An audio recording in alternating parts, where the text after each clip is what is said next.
Hello, everyone. Thanks so much for tuning in again. It is beyond podcast time. I'm a day late, and yeah, it is what it is. It's Mercury retrograde.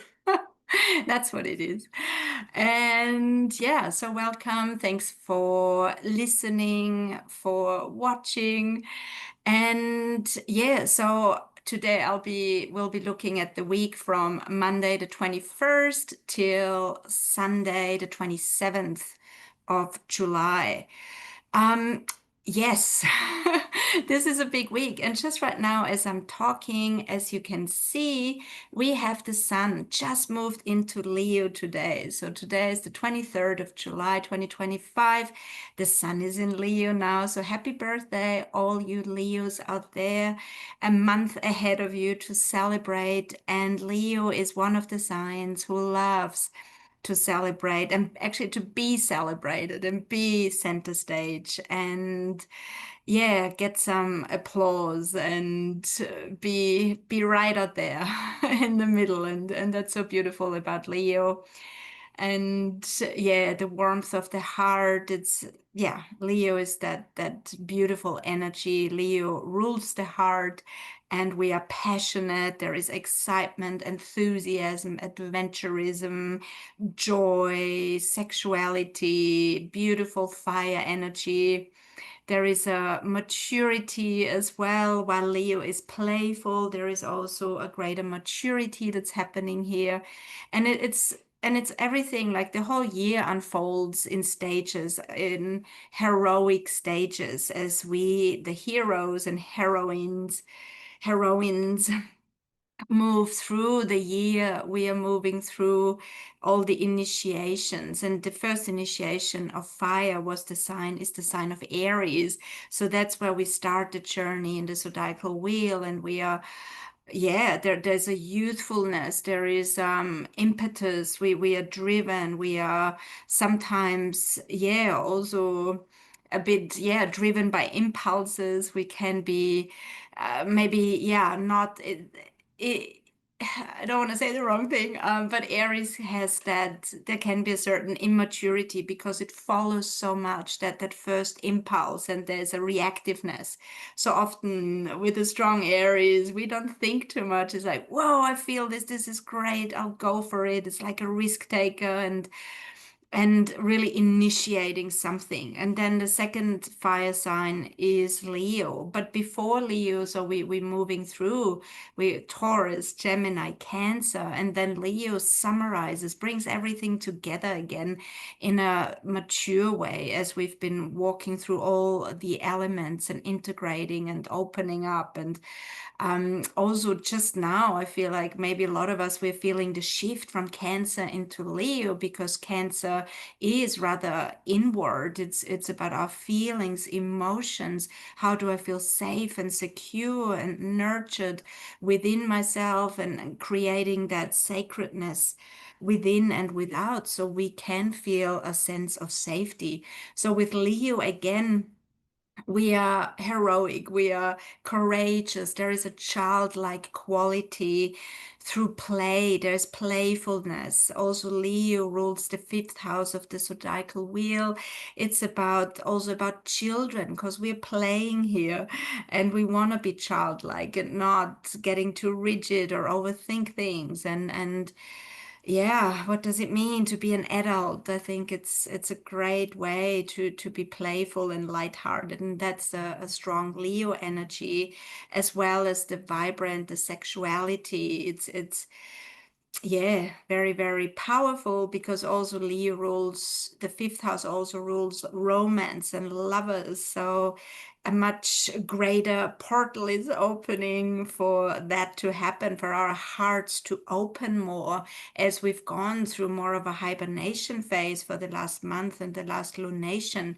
And also, so I'll be talking about Leo a fair bit because in 2 days, on Friday the 25th, we have a huge new moon in Leo. It's not your average new moon where the sun and moon comes together and initiating a new month.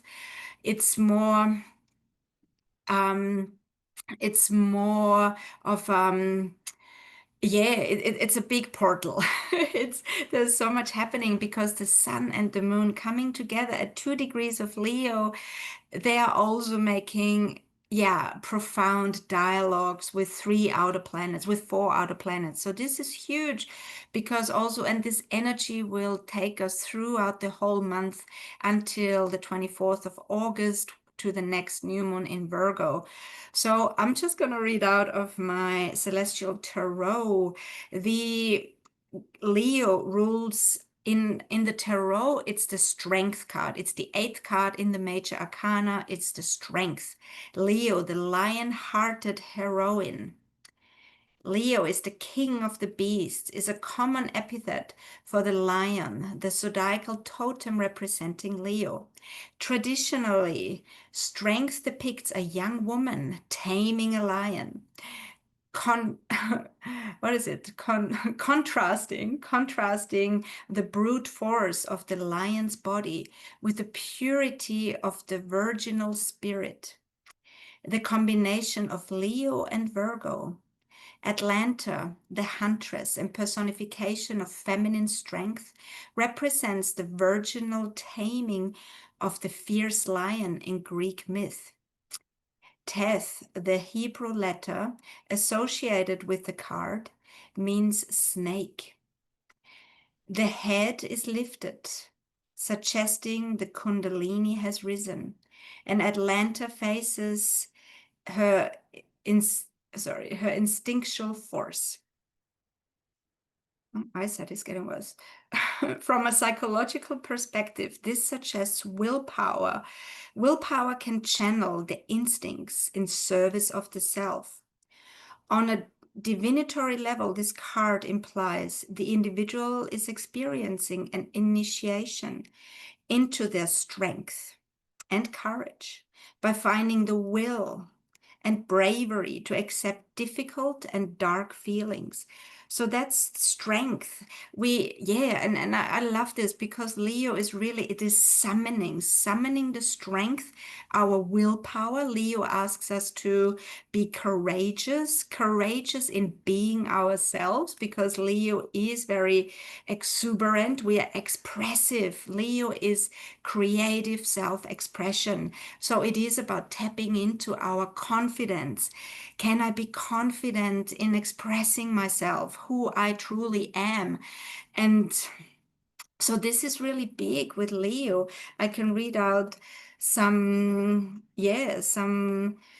um the words that describe. So the key phrases for Leo is I create, I play, and I perform. So also a lot of actors you will find if we look up their astrological charts, a lot of actors have very strong Leo in their chart because it is the sign of acting. We want to be out there and really and not holding back. We are not censoring ourselves anymore.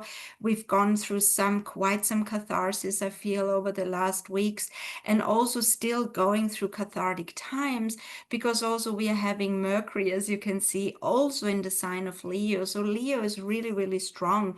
And Mercury, as I said last week, is our cerebral qualities, our thinking mind, finding solutions. So Mercury in Leo is our brain connects with the heart. We're coming together and we can no longer ignore our heart's desires because Leo is about desire, about passion. What do I want? What is my will showing me? What do I like? What don't I like? What is my desire nature, my pleasure principle? What do I want? So also sexually, Leo is about romance. It's passionate, courtship, knows what he or she wants. It's a desire to play and have fun. It's dramatic, it's warm, it's affectionate. There is generosity, and it increases with more attention. Also, often Leo, there's this little Leo joke where a very strongly Leo person says to the person he's in conversation with, okay, enough about me. Let's talk about you. What do you think about me? So it always comes back to Leo again, being in that, yeah, it grows the more attention it gets. So also maybe we can be very observing where in my life, in which area of my life or in my whole being, where do I crave attention? Where do I have the urge to, where do I want to be seen and heard? And where do I inflate in a way when I'm seen and when when I get attention and applause. And also maybe we can observe a couple more things with that. Where can I give myself that attention? Where have I not been giving myself enough attention and love and appreciation and applause?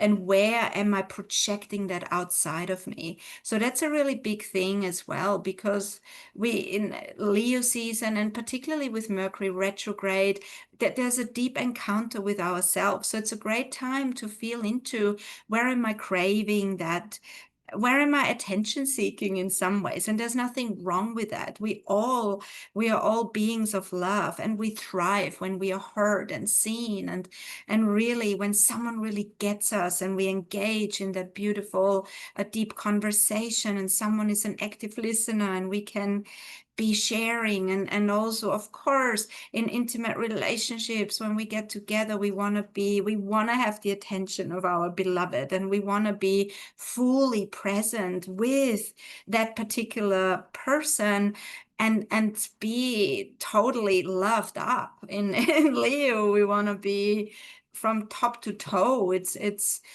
full on. We want that attention, and the more we can give that to each other in a healthy way, in an interdependent way, where there is not that neediness. You have to give it to me because I have a lack in love, because my parents didn't give it to me. And if we come from a child perspective, then it's not an equal relationship. Also, it doesn't have to be just intimate, but I feel now is a really good time, and over the next month, to observe where do I crave love and affection, and how much can I give it to myself, and acknowledge that within that, yeah, I really crave love, and what can I do for myself and give to myself before, yeah, and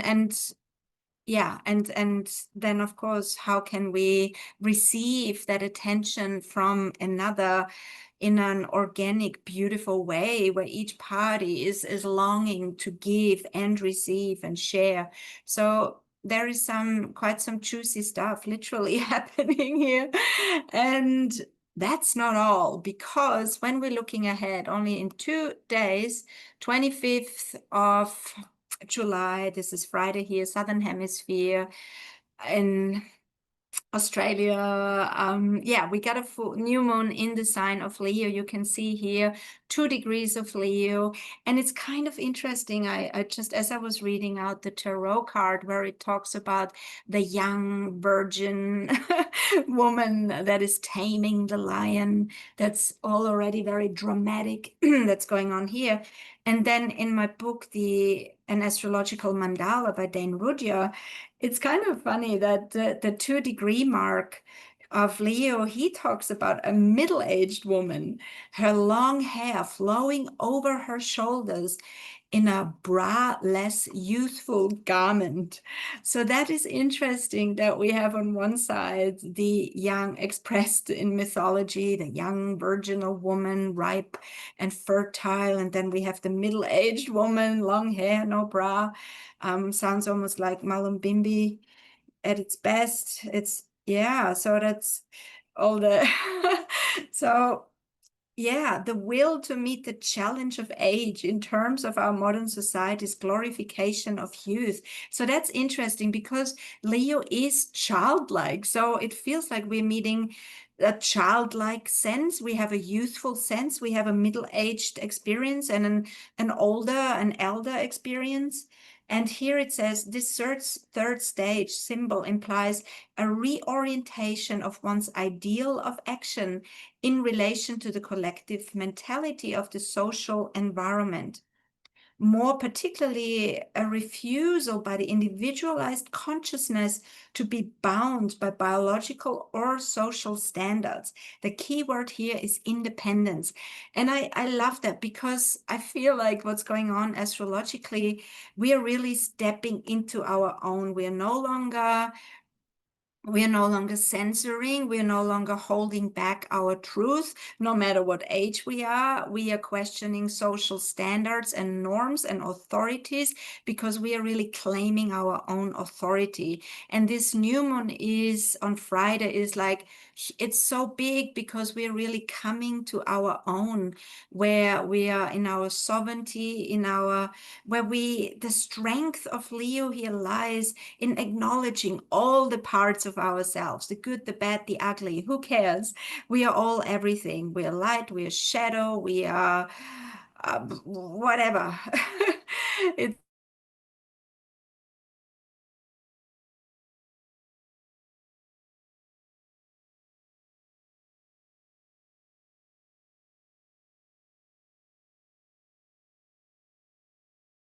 here we are imprinted by a sense of separation, and I feel Leo is really highlighting this, and it shows us all the parts of ourselves. And can I be comfortable with that? Can I stand up in my truth and claim my truth through love and wisdom, maturity, and also acknowledge to myself in a deep honesty, yes, I fucked up here, or I'm still playing out that role. I'm still sensing that, wow, there is a big conditioning here. I'm wearing that mask.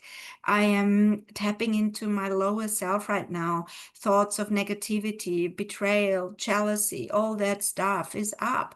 And whatever it is for each of us, we can acknowledge it. And if we're in a conscious, aware relationship with someone or friendship, then we can bring that up and we can say, wow, that really triggered something in me. And most likely it's nothing to do with this current situation. It's all about, yeah, yeah, the lower self that's there, that is holds on to negative beliefs and the hurts from the past, and we put on that mask where, because we don't want to get hurt, we don't want to be belittled as we maybe have been as a child, or we've been shamed or whatever that is. And also in Leo there is a strong sexual notion as well. If we've been shamed, there's so much shame and guilt around our sexuality, and can we bring that up in a safe way with a partner, with to ourselves? And so there's a lot about that. So this new moon on Friday, as we can see here, it's the sun and moon together. So we got juicy dialogues here. We have a beautiful sextile to Uranus. We have a fire trine to retrograde Saturn and Neptune, and an opposition to Pluto. So we have a lot of flowing dialogues here. We got a flowing dialogue with Uranus, which again, we have already what I read out. It is about individuation, the individual self. Again, Uranus is helping us to individuate. It's the Fool in the tarot, the card of the star. We are moving forwards because there is a lot of forwards movement, and simultaneously, Mercury is holding a portal, is holding a container of, hey, not so fast. Yes, there is forward movement, but there's also integration. Until the 13th of August, we are also integrating a lot. We are going inside. Mercury retrograde is giving us, bestowing us that divine time to process things. And I'm sure for a lot of us, stuff is up. And because we are in relationships to everything, in relationship, yeah, of course, to people, and but also to nature, and more than anything to ourselves. And that can be such a paradoxical fuck up that I feel like, whoa, I'm such a paradox inside. I crave this, and then there is also that fear that's holding me back, and then I want that, and I'm not giving that enough to myself, so I'm craving that from another person, and maybe particularly from a particularly from a person, and then there is pressure then and projection onto that person, and can I claim all of that? And Mercury is really redirecting us through into past experiences, and it's a great time to declutter on the inside, declutter our home, get ready, prepare. Yeah. So in the sextile to Uranus, it's an opening. It's a, again, yes, individuate, become your own and claim it and love it, every part of it. Then we have a beautiful, also benevolent trine to Saturn and Neptune. The last lunation, when we had the new moon in Cancer, which we just initiating on Friday, we had a square to Cancer to Saturn. So I feel like for the whole month we maybe have been feeling a little bit off, or there's something not quiet, something's just sitting here and it's a bit painful. So this trine to Saturn and Neptune really, really aligned.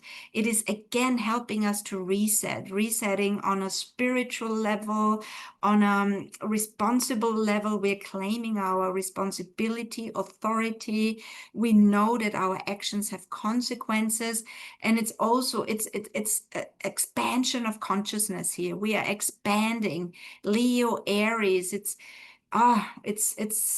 big. Excuse me. Just gonna. Yeah. Yeah. Just had to switch that heater back. So this trine to, but then we have Neptune and Saturn are retrograde. So again, it brings up our inner sense of responsibility. How can I be the author of my own life? Initiate the journey forwards. Aries is the sign of initiation. And yes, so it's an inner outer dance that we're experiencing here, and simultaneously a universal calling and invitation. You don't have to rush this thing.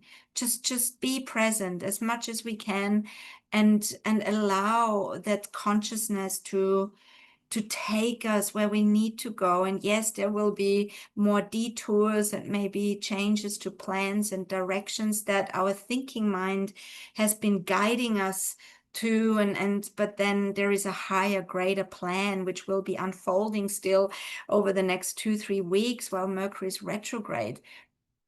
So then also this new moon, as we can see, in exact opposition to Pluto.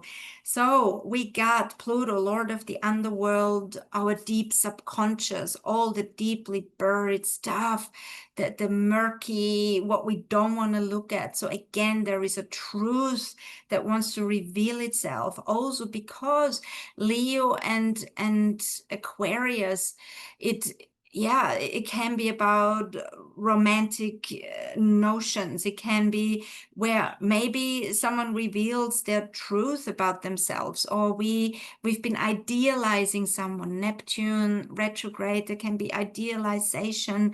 Oh, this person is so awesome and cool and guru, this and that. But then, yeah, I mean, they're full of shit as well, like every being.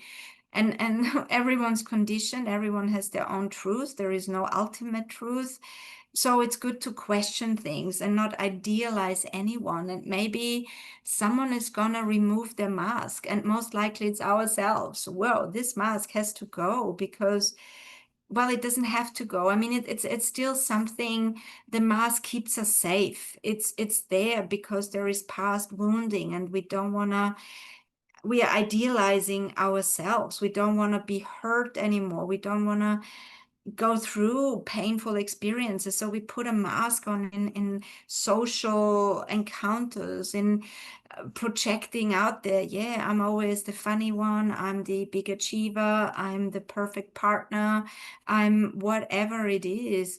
And then yeah, it takes a lot of energy carrying a mask, and also being so connected to the negative expression that's sitting beneath that where, and beneath that negative expression is hurt and pain and discomfort. And so I feel this Pluto opposing is like it's a reality check here. We are checking in what's my truth, and also about other people, or yeah, I'm as we are claiming our own self, all the parts of it, the light and the shadow and the darkness and everything, it gives us that empowerment and also the courage to say, okay, I love myself so much, me as a whole being, and I'm here, I'm on this journey to reveal myself more and more to myself and to another in a safe way.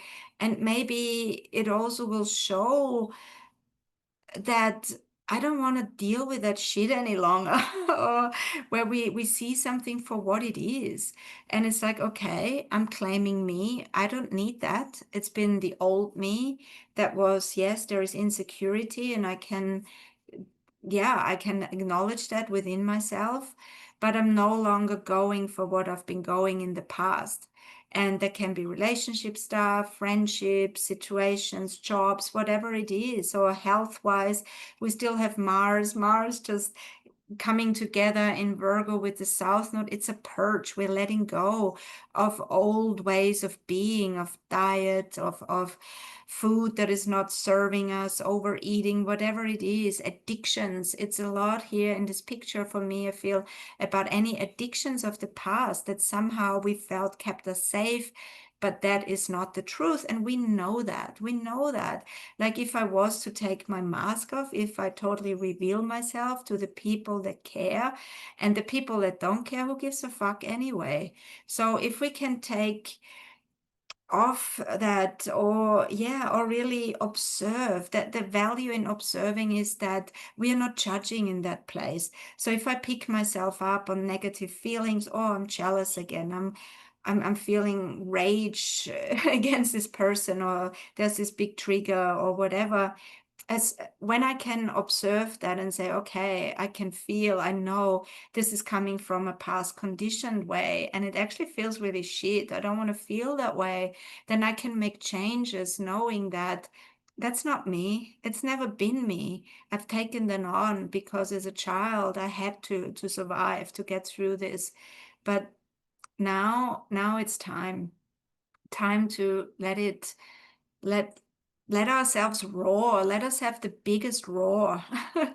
And also this week Venus is still in square to Mars, so there is tension between a masculine feminine, could be power struggles, but I also feel, yes, there's definitely sexual tension this week wherever we look. And also there is the feminine and masculine. We are healing those wounded principles of separation, of suppression, of anywhere we've been holding ourselves back, or where we were held back. And so now is that we are shedding skin in the year of the snake. We are shedding as the sun, or as Mars and just encountered the South Node in a square to Venus. The feminine, masculine are really, we're in dialogue here. And while there is tension and triggers, we also finding ways to work with each other. Also, if it's aligned, I mean, if we are in a toxic, narcissistic relationship with someone, now is a pretty good time to pick up on that and say, okay, I've been seeing those red flags for quite a while. I've been ignoring them, or didn't want to see them, or thinking, or just putting all my eggs in the potential basket, which never works out, because the potential will always be only a potential. And because we can see the potential doesn't mean that this person will ever change. Most likely they don't. And so there's a fair bit happening in this picture here that we can, yeah, just being with ourselves. And we have Jupiter in the sign of Cancer. There's a beautiful expansion of the benevolence and of the beauty of that deep self encounter without blowing emotions out of proportion and projecting them out. So we don't want to do that, of course. And yeah, so there's a lot in the picture. And I feel this new moon on Friday is really taking us on a beautiful, also powerful. It's going to be a huge month, because the energy is not just there for the day, it's there for the whole month, giving the flavor of a strong, powerful forwards movement, and possibly something that's been feeling that has to change. I don't want to do this any longer. The new me and how I want to show up in the world is going to be different. And this Pluto opposing is like, okay, bottom of the barrel stuff. Let's look at it. Ouch, it hurts. It's not comfortable, but maybe we can address it in a loving, honest way. And so yeah, it's powerful, a powerful symbolic picture that is working inside of us, in our psyche, everywhere. And yeah, and taking us far, far ahead into a very positive, powerful future. And also, yeah, for the whole month. Just wanted to say something else. Um, yeah, forgot it. Anyway, doesn't matter. Um, Yes, I think that's about all all I have to say here. Probably could get on for a bit longer. But yeah, I really feel that the universe is always conspiring with us. There is, and we all will feel it differently, and depending where it is in our chart and how it works directly with us, if this new moon makes any direct points with our personal planets or not, and yeah, so it depends on a lot, but collectively this is huge, powerful, and will take us forwards, but not too fast, because we are in Mercury retrograde. We don't want to rush. There's no rush for anything, so taking the time is crucial. And yeah, all right, thanks so much for listening. Excuse my belated podcast. So much love. Happy new moon this week. And I hope you feel so super empowered and heroic. And I'd love to hear from you how it's playing out for you, how you're feeling, how you're navigating. Because, yeah, we all walk each other home. Each human is precious, and it's such a powerful experience here on planet Earth. So much love. Bye for now. See you next week.